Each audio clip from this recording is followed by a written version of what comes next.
আজকে আমি প্রথমবারের মতো স্মার্টফোন রিভিউ করতে যাচ্ছি। তো প্রথম বড়সড় রিভিউ হিসেবে অনেক ভুল হতে পারে, তাই ক্ষমা দৃষ্টিতে দেখবেন। আজকের রিভিউ প্রোডাক্ট হচ্ছে Oppo A5। সো কথা না বাড়িয়ে চলুন ঢুকে পড়ি ভিডিওতে। আর Oppo A5-এর নাটিগুটি নিয়ে কথা বলবো। আমি সাথে আছি তানজিনুর রহমান, আর আপনারা দেখছেন টেকোভিডি। প্রথম রিভিউর খুশিতে এখনই আমার চ্যানেলটি সাবস্ক্রাইব করে দিন, আর যদি করে থাকেন আপনাকে খুঁজছে বাংলাদেশ।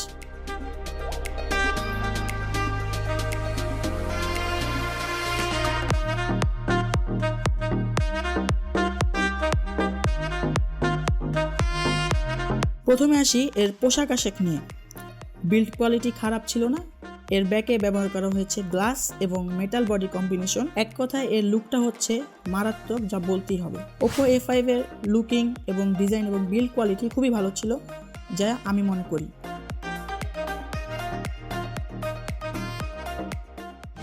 এখন আসি আমরা এর ডিসপ্লে নিয়ে। ডিসপ্লে দেওয়া হয়েছে 19:9 রেশিওর 6.2 ইঞ্চ IPS LCD ডিসপ্লে, যার কালার কারেকশন খুবই ভালো ছিল, স্যাচুরেটেড এবং খুবই শার্প ছিল। ইজিলি 4K ভিডিও চলছিল, কিন্তু আমার নেট কানেকশনটা বাস মেরে দিল।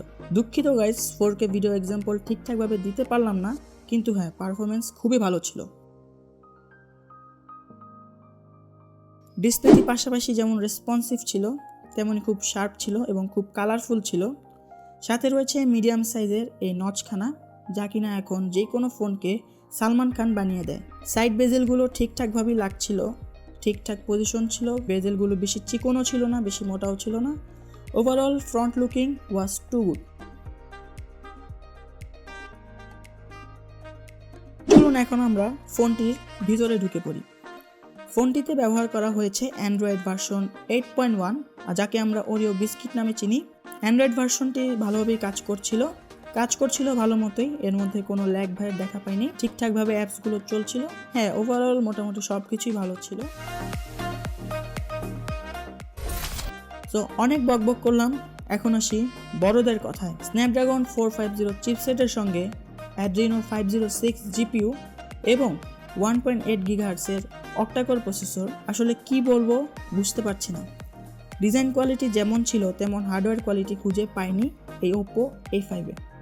অল্প কিছুদিন ব্যবহার করায় এর পার্থক্য বুঝতে পারছি না, তবে এর ব্যাপারে কিছু অভিযোগ পাওয়া গেছে। A5 চাইলে আরেকটু ভালো কনফিগ দিতে পারত এই বাজেটের মধ্যে। আসলে এই বাজেট রেঞ্জে আরও অনেক ভালো ভালো হাই গ্রাফিক্সের এবং ভালো চিপসেটের ফোন অলরেডি রিলিজ হয়ে গিয়েছে, যেটা আমরা জানি। অ্যাপসগুলো ভালোভাবেই কাজ করছিল, তেমন সমস্যা আমি খুঁজে পাইনি।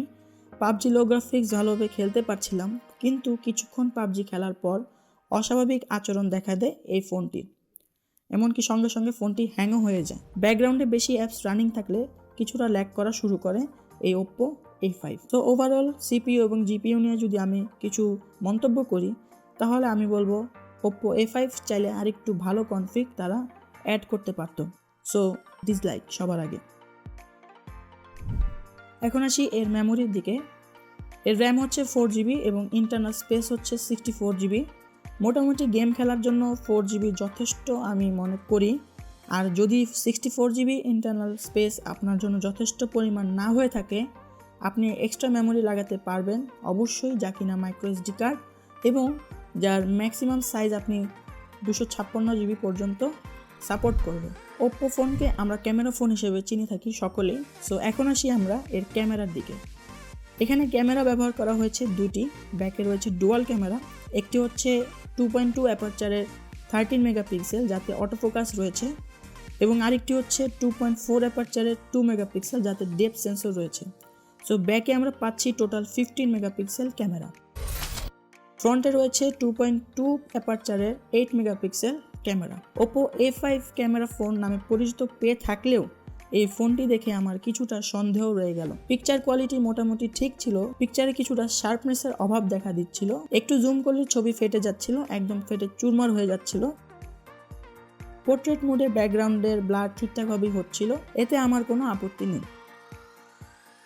এছাড়া ফ্রন্ট ক্যামেরায় এতটা মেকআপ মারছিল যে নিজেকেই চেনা যাচ্ছিল না। ভিডিও ক্ষেত্রে স্টেবিলাইজেশনের এসও ছিল না, যা কিনা কোনোভাবেই স্টিল ভিডিও করা যাচ্ছিল না। তো ভাই, যদি Oppo A5 কিনতে চান, তাহলে আপনারা আপনাদের নিজের দায়িত্বে কিনবেন, তাতে কর্তৃপক্ষ দায়ী না। আর ভিডিওর ক্ষেত্রে আরেকটি সমস্যা দেখা যাচ্ছিল, ওই একই সমস্যা, সেটি হচ্ছে শার্পনেসের। আমরা অনেকেই একটি কথা জানি, সেটি হচ্ছে একটি মানুষের 5টি গুণ খারাপ থাকলেও একটি গুণ ভালো থাকে। সো আল্লাহ জানে ওপ্পো A5 এর কী হয়েছিল, আমি জানি না। ব্যাটারি সম্পর্কে কি বলবো, ভাষা খুঁজে পাচ্ছি না। আমার মনে হয় ওপ্পো A5 এর অর্ধেকের বেশি বাজেট দিয়েছে শুধুমাত্র ব্যাটারির জন্য। ব্যাটারি ব্যাকআপ ছিল অসাধারণ, ফেসবুক, গেমিং, ভিডিও, পিকচার সব কিছুই করছিলাম। একবার ফুল চার্জ 30 ঘন্টা ব্যাকআপ দিতে সক্ষম, উইদাউট গেমিং। মনে রাখবেন, উইদাউট গেমিং। 30% চার্জ হতে সময় লেগেছিল প্রায় 1 ঘন্টা। এখানেই কষ্ট রে ভাই, ফাস্ট চার্জিং দেওয়া হয়নি এই ডিভাইসটিতে। 3 থেকে 4 ঘন্টা লেগে যায় ফুল চার্জ হতে। সব সময়ের মতো USB চার্জিং পোর্ট এবং 3.5mm অডিও জ্যাক। স্পিকার পজিশনগুলো ঠিকঠাকভাবেই দেওয়া হয়েছে, কিন্তু বেশি লাউড আমি মনে করি না। ফিঙ্গারপ্রিন্ট সেন্সর পজিশন ঠিকঠাকভাবেই ছিল এবং খুবই ফাস্ট রেসপন্সিভ ছিল, এবং ফোনটি হাতে নেওয়ার সাথে সাথে অটোমেটিক ফিঙ্গারপ্রিন্টে আঙ্গুলটি চলে যায়। তো আমি মনে করি ফিঙ্গারপ্রিন্ট সেন্সরটি খুব ঠিকঠাকভাবে আছে।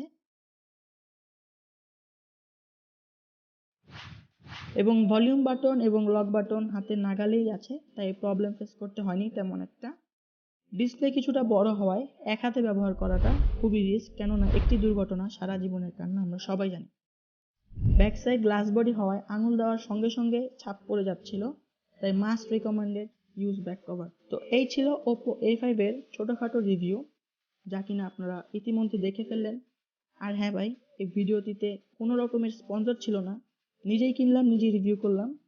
আশা করি ভিডিওটি আপনাদের ভালো লেগেছে।